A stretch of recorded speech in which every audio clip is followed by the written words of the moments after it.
BRS AP అధ్యక్షుడు తోట చంద్రశేఖర్పై హైదరాబాద్లో కేసు నమోదైంది.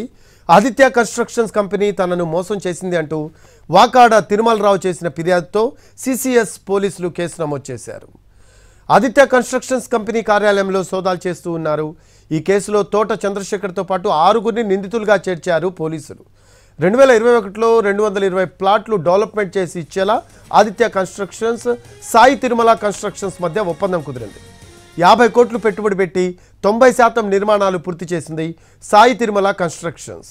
అయితే బిల్లులు చెల్లించకుండా తమ సంస్థ ప్రతినిధులను వేధిస్తున్నారని, స్పాన్సర్లతో దాడి చేయించారని ఆదిత్య కన్స్ట్రక్షన్స్ కంపెనీ నిర్వాహకులపై సిసిఎస్ పోలీసులకు ఫిర్యాదు చేశారు వాకాడ తిరుమలరావు.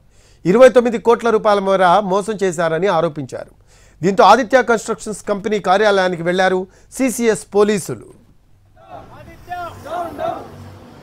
బౌన్సర్ని ఇక్కడ పెట్టేసి ఇప్పుడు 20-30 మెంబర్స్ బౌన్సర్ని పెట్టేసి మమ్మల్ని లోన్కి వెళ్ళకుండా లాస్ట్ టైం కూడా సార్ మమ్మల్ని కొట్టి తరిమేశారు. ఇక్కడ ఆ వీడియోలు కూడా సార్ మీకు షేర్ చేశాను. ఆ బౌన్సర్లు కొట్టి తరిమేస్తున్నారు మమ్మల్ని. ఎన్నిసార్లు వచ్చినా ఇదే పరిస్థితి.